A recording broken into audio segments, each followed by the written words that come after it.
Go.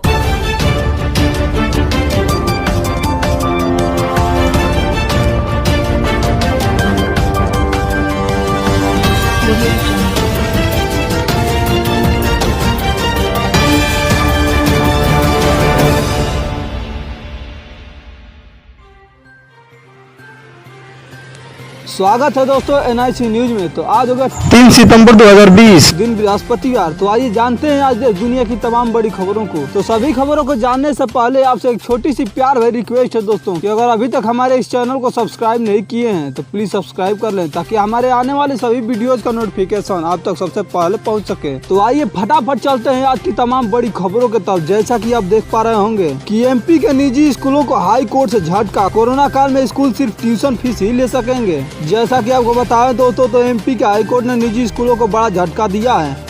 School fees को लेकर मंगलवार को MP हाई कोर्ट में सुनवाई हुई है। सुनवाई के दौरान कोर्ट ने साफ कर दिया है कि निजी स्कूल कोरोना काल में सिर्फ पूर्व से निर्धारित ट्यूशन फीस ही वसूल सकेंगे। ट्यूशन फीस के अलावा कोई भी अतिरिक्त चार्ज स्कूल संचालक अभिभावकों से नहीं वसूल सकेंगे। दरअसल MP हाई कोर्ट ने निजी स्कूलों को लेकर महत्वपूर्ण अंतरिम आदेश पारित किया है। MP हाई कोर्ट के चीफ जस्टिस अजय कुमार मित्तल और जस्टिस विजय कुमार शुक्ला की पीठ ने अपने आदेश में साफ कर दिया है कि कोरोना संक्रमण खत्म होने के बाद स्कूल संचालक बीच की अवधि के लिए अन्य फीस भी वसूलने के लिए स्वतंत्र होंगे। वहीं अगली खबर है, देश में पहली बार बेंगलुरु से श्रीनगर फ्लाइट से आया कोविड मरीज के प्लाज्मा। जैसा कि बताएं तो कोविड-19 मरीज के इलाज के लिए श्रीनगर में एक प्लाज्मा थेरेपी की गई है। इस प्लाज्मा थेरेपी खास इसलिए है क्योंकि देश में पहली बार था जब प्लाज्मा को एयरवेज से ले जाया गया था। इंडिगो की कार्गो ने यह प्लाज्मा कर्नाटक के बेंगलुरु से श्रीनगर कनेक्टिंग फ्लाइट से पहुँचाया गया। बजट करियर इंडिगो का कहना है कि देश में पहली बार जब इस तरह का प्लाज्मा ट्रांसपोर्ट करके एक जगह से दूसरी जगह भेजा गया है। और अगली खबर की सुशांत की बहनों का बयान पिता से अलग, कहा 2013 से थी मेंटल हेल्थ की जानकारी।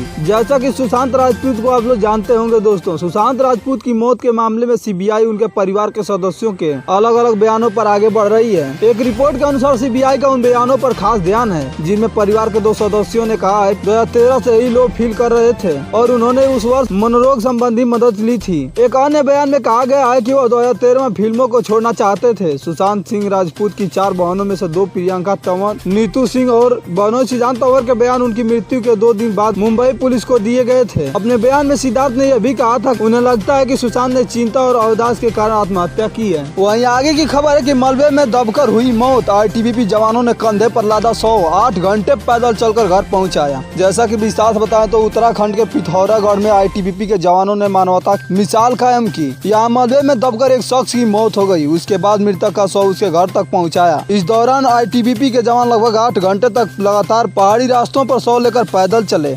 घटनास्थल से लगभग 25 किलोमीटर दूर महिला के गांव पहुंचे और घर वालों को उसका शव सौंपा, जिसके बाद घर वालों ने उनका अंतिम संस्कार किया। पिथौरागढ़ के मवानी दवानी निवासी Bhupendra Rana Indo Tibetan border के लिए बोझ ढोने का काम करते थे। ऊंचाई पर तैनात ITBP जवानों के कैंप तक राशन और जरूरी सामान अपनी पीठ पर लाद कर पहुँचाते थे। 28 अगस्त को राणा बगदियार में ITBP चौकी के लिए जा रहे थे, तभी अचानक वो रास्ते में हुए भूस्खलन की चपेट में आ गए। उसकी मलबे में दबने से मौके पर ही मौत हो गई। वही आगे की खबरों की बात कर तो अलीगढ़ में तनाव, झड़प के बाद पथराव और चाकूबाजी, कई लोग हुए घायल। विस्तार से बताएं दोस्तों तो अलीगढ़ में 2 समुदायों के बीच झड़प के बाद तनाव के हालात हैं। यह 2 पक्षों के बीच जमकर पथराव हुआ जिसमें करीब आधा दर्जन लोग घायल हो गए। मौके पर पुलिस ने पहुंचकर घायलों को अस्पताल में भर्ती कराया। इस मामले में पुलिस ने कुछ लोगों को हिरासत में ले लिया है। दोनों पक्षों में झगड़ा किसी मामूली बात को लेकर ही हुआ। पुलिस पूरे मामले की जाँच कर रही है। दरअसल मामू भांजा में रात को एक ही पक्ष के 2 लोग आपस में पैसों के लेन देन को लेकर झगड़ रहे थे। इसी दौरान वहाँ पर उस पक्ष के कई लोग इकट्ठा हो गए। उधर दूसरे पक्ष के लोग भी उधर से गुजर रहे थे। दूसरे पक्ष के लोगों ने समझाया कि यह लोग हमारे लिए इकट्ठा होकर खड़े हैं। इसके बाद मामले ने सांप्रदायिक रूप से ले लिया।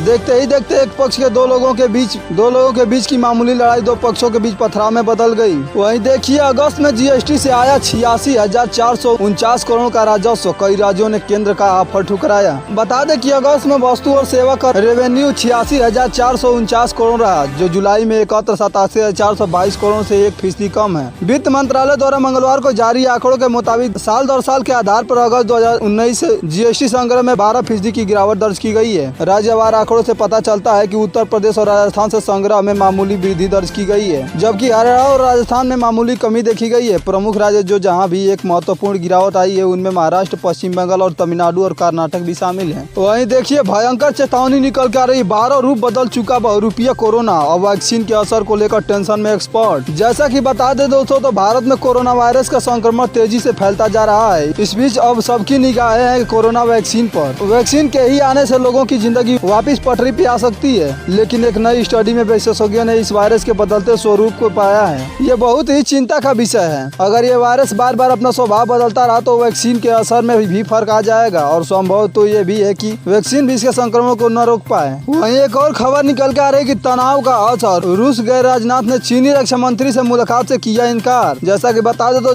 भारत चीन के बीच टेंशन के बाद भारत ने बड़ा फैसला लिया है। रक्षा मंत्री राजनाथ सिंह शंघाई सहयोग संगठन की महत्वपूर्ण बैठक में हिस्सा लेने के लिए कल को रूस को रवाना हो गए। सूत्रों की माने तो इस दौरान राजनाथ सिंह का चीनी समकक्ष से मुलाकात का कोई कार्यक्रम नहीं है। राजनाथ सिंह ने चीनी रक्षा मंत्री के साथ मुलाकात करने से इनकार कर दिया है। वहीं एक और खबर निकल कर पेंगोंग सो झील के दक्षिण किनारे पर चीनी सेना ने हिमाकत का माकूल जवाब देने के बाद अब भारत ने ड्रैगन को उसकी हरकतों से बाज नहीं आने को कहा है। भारत ने चीन को दुट्टू कहा है कि वह अपने फ्रंटलाइन सैनिकों को अनुशासन और नियंत्रण में रखे। वही देखिए मेदांता हॉस्पिटल से डॉक्टर ने 8वीं मंजिल से कूदकर किया सुसाइड। गुरुग्राम के सेक्टर 47 की सोसाइटी में रहने वाले वेदांता हॉस्पिटल के डॉक्टर आत्महत्या कर ली। मंगलवार को उन्होंने 8वीं मंजिल की स्थिति फ्लैट की बालकनी से नीचे कूद गए। मौके से कोई सुसाइड नोट पुलिस को नहीं मिला है। उनकी पत्नी वेस्ट बंगाल में रहती है। देर शाम डॉक्टर की पत्नी गुड़गांव पहुंची। पुलिस के अनुसार मंगलवार को कंट्रोल रूम में सूचना मिली कि हीरो सोसाइटी में एक व्यक्ति ने आत्महत्या कर ली है। पुलिस मौके पर पहुंची तो व्यक्ति की मौत हो चुकी थी। मृतक की पहचान नेपाल के मूल निवासी 39 साल के डॉक्टर सुजीत के तौर पर हुई। वह मेदांता हॉस्पिटल में बीते करीब 3 साल से लीवर सर्जन थे।